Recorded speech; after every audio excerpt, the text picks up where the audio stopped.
दोस्तों नमस्कार। दोस्तों, आज ही करंट अफेयर्स को हम लोग स्टार्ट करने जा रहे हैं और जिन लोगों ने अभी तक चैनल सब्सक्राइब नहीं किया है वो लोग चैनल सब्सक्राइब कर लें, बेल आइकन दबा दें ताकि जो भी नया वीडियो अपलोड हो उसकी जानकारी आपको मिल जाए। डेली करंट अफेयर्स हम लोग डेली डिस्कस करते हैं और आज की 28 जून की करंट अफेयर्स को हम डिस्कस करने जा रहे हैं एमसीक्यू के माध्यम से, मल्टीपल चॉइस क्वेश्चन के माध्यम से और कुछ स्टैटिक जीके के भी क्वेश्चन इन्वॉल्व रहेंगे। तो वीडियो को स्किप मत करिएगा, पूरा देखिएगा। स्टार्ट करते हैं। सबसे पहला है कि विच इंडियन स्टेट, किस भारतीय राज्य ने ये पहला राज्य बना है in first to introduce mobile based e voting. Mobile से ही वोटिंग करने का प्रावधान जो है किया है एक राज्य ने। जो कौन सा राज्य है भारत का? फॉर द म्यूनसिपल इलेक्शन, नगर पालिका के इलेक्शंस में। ये राज्य है बिहार। तो बिहार ने इसको इंट्रोड्यूस किया है, फर्स्ट स्टेट है इंडिया का जिसने ये इंट्रोड्यूस किया है मोबाइल से वोटिंग को, ई वोटिंग को। और ये मेनली जो है ये वृद्धजनों के लिए किया गया है और जिनकी एज जो है ज़्यादा है और जो कि मतदान केंद्र तक नहीं पहुंच पा रहे हैं, या फिर दिव्यांग लोगों के लिए भी ऐसा किया गया है। ठीक है, उसके बाद आते हैं नेक्स्ट पर कि 1 जुलाई 2025 से what has been made mandatory for individuals applying for new PAN card. नए पैन कार्ड को अप्लाई करने के लिए क्या चीज़ अब देना आवश्यक होगा? 1 जुलाई 2025 से नया पैन कार्ड बनवाने के लिए व्यक्तियों के लिए क्या अनिवार्य कर दिया गया है, मतलब क्या चीज़ जो है उसको उनको अनिवार्य कर दी गई है। तो आधार वेरिफिकेशन ये अनिवार्य कर दिया है नए पैन कार्ड के लिए। तो यानी कहने का मतलब है अगर आपके पास आधार नहीं है, आधार नहीं बना है, तो निश्चित बात है कि पैन कार्ड आपका नहीं बनेगा। ठीक है, तो पैन कार्ड के लिए ये किया गया है। उसके बाद what is the new deadline of the filing income tax return for financial year 2025-26। E filing return या फाइल रिटर्न, जो इनकम टैक्स रिटर्न है उसको फाइल करने के लिए अंतिम तिथि क्या दी गई है? तो इस अभी तक जो है ये 31 जुलाई अंतिम तिथि थी 2025-26 के लिए, आकलन वर्ष के लिए आयकर रिटर्न दाखिल करने की, और अब ये बढ़ाकर 15 सितंबर 2025 कर दी गई है। 15 सितंबर तक आईटी रिटर्न भर सकते हैं। नेक्स्ट है in which state new national highway 210 has been launch to enhance regional connectivity. Regional connectivity को बढ़ाने के लिए या किसी राज्य में क्षेत्रीय कनेक्टिविटी को बढ़ाने के लिए नया राष्ट्रीय राजमार्ग, नेशनल हाईवे जो है उसका नंबर है 210, ये प्रारंभ हुआ है। 210 ये नेशनल हाईवे स्टार्ट किया गया है सिक्किम में। तो यहाँ पे सिक्किम में जो लोकल कनेक्टिविटी है उसको बढ़ाने के लिए नेशनल हाईवे नंबर 210 स्टार्ट किया गया है। नेक्स्ट है what is the target of non fossil fuel capacity in India by 2030 या 2030 तक जो है भारत की गैर जीवाश्म ईंधन क्षमता लक्ष्य कितना है? रिन्यूएबल सोर्स ऑफ एनर्जी का कितना क्षमता लक्ष्य है 2030 तक? तो ये है 500 गीगावाट। इसको पहले भी हम लोग डिस्कस कर चुके हैं। 500 गीगावाट का लक्ष्य रखा गया है 2030 तक गैर जीवाश्म ईंधन का, कि इतना जो है ईंधन हम प्रोडक्शन करेंगे। किससे? सौर ऊर्जा से, पवन ऊर्जा से। What is the estimated investment of energy storage sector is likely to attract 2032? अब ये जो ऊर्जा भंडारण क्षेत्र है 2032 तक अनुमानित निवेश कितना निवेश करने का भारत सरकार का टारगेट है? तो ये 4.79 लाख करोड़ इतना टारगेट है, इतने रुपए का टारगेट है। 4.79 करोड़ रुपीस का, लाख करोड़ रुपीस का। और ये जो टारगेट है ये किसके लिए है? ये है एनर्जी स्टोरेज सेक्टर के लिए। ठीक है, फिर है in which state is the Jamrani dam project and Song dam project under construction. किस राज्य में जमरानी बांध परियोजना और सोंग बांध परियोजना निर्माणाधीन है या बन रही है? तो ये है जमरानी बांध परियोजना जो है ये, और सोंग बांध परियोजना उत्तराखंड राज्य में बन रही है। अब इसमें कौन कौन से मेजर ज़िले हैं जिसमें ये बन रही है, तो जमरानी बांध परियोजना जो है ये नैनीताल में, और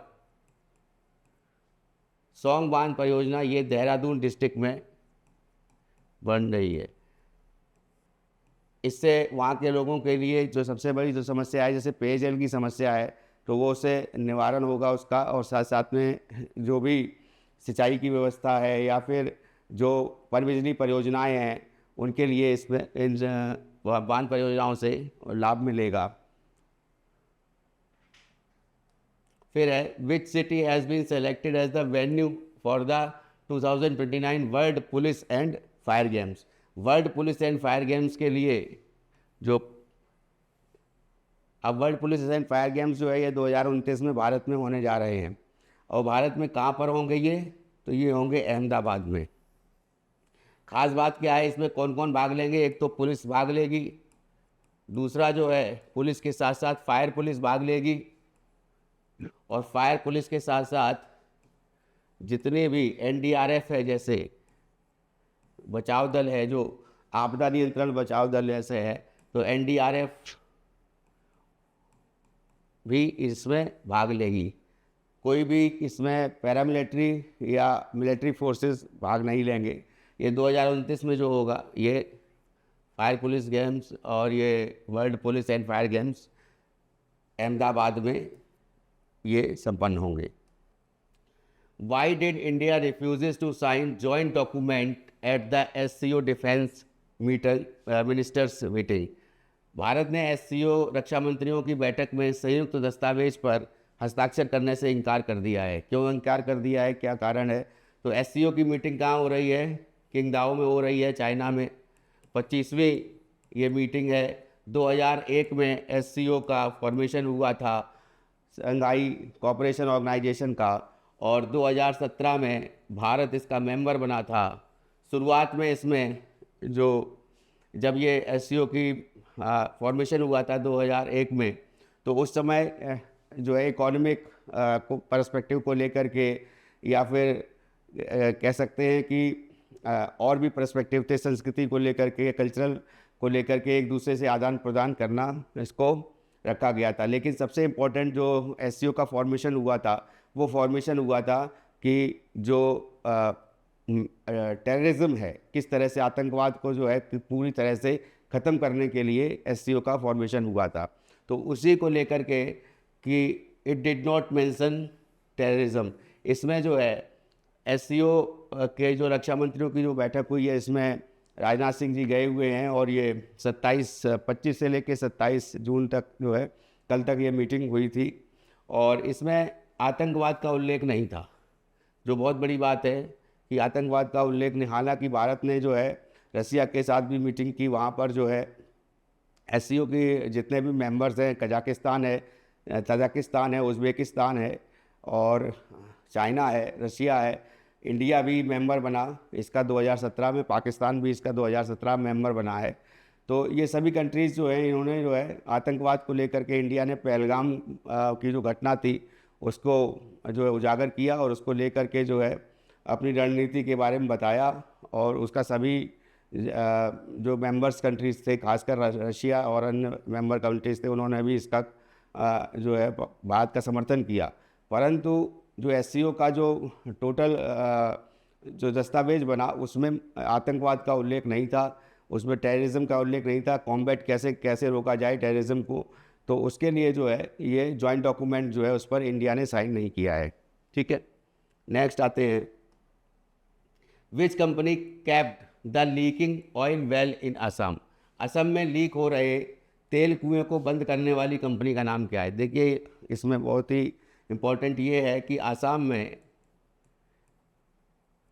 तेल की कौन कौन सी क्षेत्र हैं। नुलमाटी है, नहरकटिया है, डिगबोई है जो रिफाइनरी है पहली असम की, माकूम क्षेत्र है असम का जहाँ पे सबसे पहले जो है डिगिंग स्टार्ट हुई थी।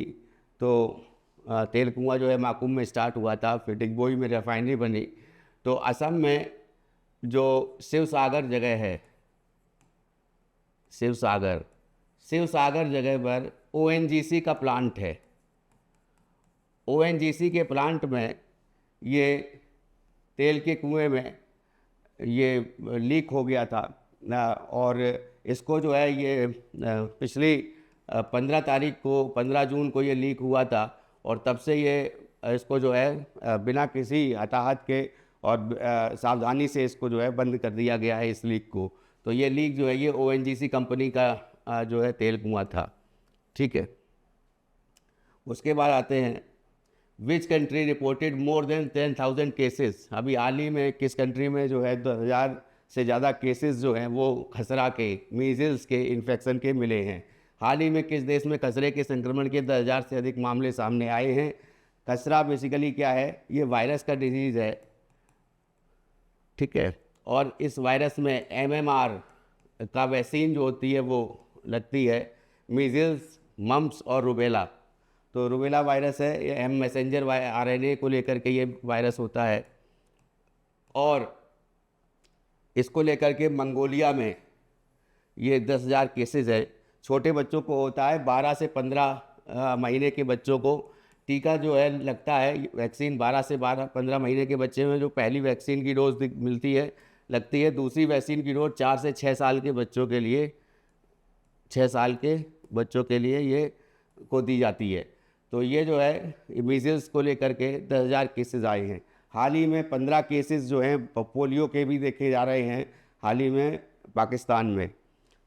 तो ये दो जो डिज़ीज़ है ये इम्पॉर्टेंट है।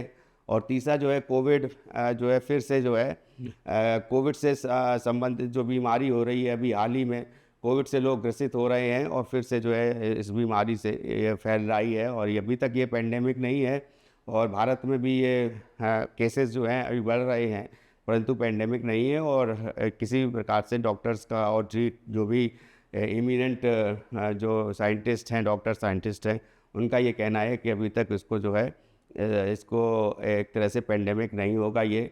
और इसका जो बेसिकली सार्स वायरस जो है जो जिसके कारण ये होता है, तो वो यहाँ पर अभी इंडिया में इस तरीके की कोई भी खबर नहीं है, ठीक है। तो उसको ज़्यादा चिंता करने की बात उसमें नहीं है। नेक्स्ट है, what is the name of the India's first NBFC dedicated to the maritime sector recently launched by union minister Sarbananda Sonowal. हाल ही में केंद्रीय मंत्री सर्बानंद सोनोवाल जो है उनके द्वारा लॉन्च की गई समुद्री क्षेत्र को समर्पित भारत की पहली NBFC, non banking financial corporation या कंपनी बोलेंगे, कंपनी कौन सी है, NBFC कंपनी कौन सी है, नॉन बैंकिंग फाइनेंशियल कंपनी, ठीक है। तो ये जो है NBFC जो है NBFC कॉरपोरेशन जो है, या कह सकते हैं NBFC कंपनी जो है वो है सागरमाला फाइनेंस कॉरपोरेशन लिमिटेड। तो सागरमाला जैसा कि बंदरगाहों को आपस में जोड़ना है, उसको लेकर के ये प्रोजेक्ट भी है। तो सागरमाला फाइनेंस कॉरपोरेशन लिमिटेड जो ये समुद्री क्षेत्र को समर्पित होने वाली पहली NBFC बनी है, ठीक है। नेक्स्ट आते हैं, इन विच कंट्री इफ़को, जो फर्टिलाइज़र कंपनी है इफ़को, पहला विश्व में जो है भारत के बाहर पहला प्लांट जो है नैनो फर्टिलाइज़र का प्लांट लगाने जा रही है। तो नैनो फर्टिलाइज़र का प्लांट जो है ये देश में अपना पहला विदेशी नैनो उर्वरक संयंत्र कहाँ स्थापित करने जा रही है। तो नैनो फर्टिलाइज़र का प्लांट जो है भारत से बाहर ये ब्राज़ील में ये इफ़को कंपनी जो है ये लगाने जा रही है, ठीक है। उसके बाद आते हैं, which state topped at the 78th senior national aquatics championship 2024। 78वीं सीनियर राष्ट्रीय एक्वेटिक्स कहने का मतलब यही है कि जो तैराकी होती है उसको एक्वेटिक्स कहा जाता है। तैराकी की चैम्पियनशिप 2024 में किस राज्य ने पदक तालिका में शीर्ष स्थान प्राप्त किया है। तो अभी जो 78वीं राष्ट्रीय एक्वेटिक्स चैम्पियनशिप चल रही है, इसमें तैराकी में जो है कि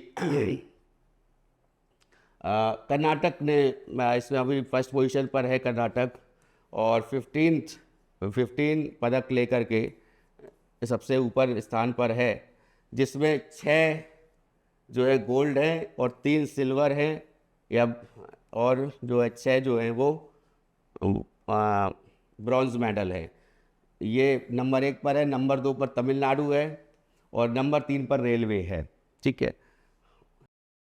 तो इसको लेकर के एक खबर और भी है कि सोन गांगुली जो हैं, सोन गांगुली, इनको लेकर के खबर है कि इन्होंने, ये कर्नाटक के ही टीम के हैं, और इन्होंने 400 मीटर की जो तैराकी की प्रतियोगिता थी, उस तैराकी में 4 मिनट 24.64 सेकंड में ये रिकॉर्ड बनाया है, तैराकी को ये पूरा किया है।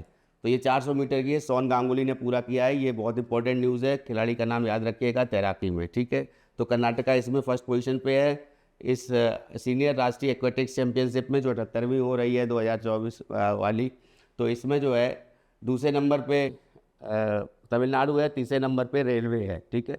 नेक्स्ट आते हैं, which state launched Eagle Task Force to eradicate drug menace. किस राज्य ने ड्रग के खतरे से लड़ने के लिए ईगल टास्क फोर्स का गठन किया है? तो ईगल टास्क फोर्स का गठन किया है तेलंगाना ने, ठीक है। तो ड्रग्स के खतरे से लड़ने के लिए जो तेलंगाना स्टेट है, तेलंगाना स्टेट का फॉर्मेशन कब हुआ था? 2014 में, ठीक है। आंध्र प्रदेश से अलग करके इसको बनाया गया था और राजधानी इसकी हैदराबाद में है, ठीक है। नेक्स्ट है, फेमस हिंदी पोइट जो अभी हाल ही में एक हिंदी के कवि रहे हैं और एक तरह से व्यंग लिखते थे, सुरेंद्र दुबे जी, इनका हाल ही में निधन हो गया है हार्ट अटैक से, 72 साल की उम्र में। ये छत्तीसगढ़ में रायपुर में इनका निधन हुआ है। तो इनको जो है किस पदक से सम्मानित किया गया था 2010 में? तो फिर प्रसिद्ध हिंदी कवि सुरेंद्र दुबे का 72 वर्ष की आयु में दिल का दौरा पड़ने से निधन हो गया। उन्हें 2010 में किस सम्मान से सम्मानित किया गया था? तो उनको जो है पद्मश्री से 2010 में सम्मानित किया गया था। तो ये पोइट, हिंदी पोइट रहे हैं और ये छत्तीसगढ़ में रायपुर में इनका जो है निधन हुआ है, रायपुर में, छत्तीसगढ़ के ही थे ये, ठीक है। नेक्स्ट आते हैं, what is the name of the hypersonic submarine launched ballistic missile developed by DRDO. DRDO द्वारा विकसित हाइपरसोनिक पनडुब्बी लॉन्च बैलिस्टिक मिसाइल का नाम क्या है? बैलिस्टिक मिसाइल जो है ये है K6, इसका नाम है K6। ये हाल ही में जो है ये डीआरडीओ के द्वारा बनाई गई है, ठीक है। तो हमने जो है ये आज की जितनी मेजर करंट अफेयर्स थी उनको डिस्कस किया मल्टीपल चॉइस क्वेश्चन के माध्यम से। तो इसको यहीं पे हम विराम दे रहे हैं इस वीडियो में, इस क्लास को। और आपसे फिर भी एक बार मेरा ये कहना है कि चैनल सब्सक्राइब जरूर कर लीजिए, बेल आइकन दबा दीजिए, ताकि जो भी नई वीडियो अपलोड हो उसकी जानकारी आपको तुरंत मिल जाए जैसे ही अपलोड हो। और दूसरा जो इम्पोर्टेंट चीज़ है वो ये है कि निश्चित बात है आपकी तैयारी जो है किसी भी एग्ज़ाम को लेकर हो, ख़ास तौर से यूपीएससी और स्टेट पीएससी को, उत्तर प्रदेश लोक सेवा आयोग की जो परीक्षाएं हैं, या यूपी SSSC की परीक्षा है, या रेलवे की कोई भी परीक्षा है जिसमें जीएस इन्वॉल्व है, तो जीएस को मैं ही कवर कर रहा हूँ। तो और उसके अलावा जो है अन्य हमारी फैकल्टी है वो अन्य सब्जेक्ट्स को भी कवर करेगी। और आपको जो है इस चैनल पे जो है जो भी स्टडी मटेरियल प्रोवाइड किया जाएगा वेबसाइट के माध्यम से, जो हमारी वेबसाइट है aurastudy.in, और ऑरा स्टडी के नाम से हमारा ऐप भी है, 2 ऐप हैं, दोनों को आप इंस्टॉल कर सकते हैं गूगल प्ले स्टोर से जा कर के। और ऑरा स्टडी ऐप जो है iOS सिस्टम पर भी मौजूद है, तो एप्पल के यूज़र्स जो है वो भी इंस्टॉल कर सकते हैं उसको। और जो भी जानकारी उसमें वेबसाइट में दी जा रही है और वो ऑथेंटिक है, और साथ साथ जो आपको जो भी वीडियो क्लास ली जा रही है, तो इन सभी जो स्टडी मटेरियल टेस्ट सीरीज़ भी है, और सभी को लेकर के आप बेहतर तैयारी कर पाएँ, इसलिए हमारा ये प्रयास रहता है कि ज़्यादा से ज़्यादा उन्हीं क्वेश्चंस पर फोकस किया जाए जो कि एग्ज़ाम्स में आने की संभावना जिसकी ज़्यादा हो। तो जो आपकी जीएस की तैयारी है या फिर अन्य सब्जेक्ट्स की तैयारी है वो बेहतर तरीके से हो पाए, इसके लिए ऑरा स्टडी एकेडमी प्रतिबद्ध है, और आपके लिए जो है आपके लक्ष्य को प्राप्त करवाने में हमारी भूमिका जो है वो अडिग है। तो निश्चित बात है कि आपको जो है चैनल सब्सक्राइब कर लेना चाहिए, और ताकि जो है आपको इधर उधर ज़्यादा पढ़ने की ज़रूरत नहीं है। कुछ टेक्स्ट बुक्स हैं वो हम बता देंगे आपको, यूपीएससी के लेवल में भी कौन कौन सी टेक्स्ट बुक्स से कैसे तैयारी करें, इसका एक वीडियो हम रिसेंटली जारी करेंगे, और अन्य एग्ज़ाम के लिए भी।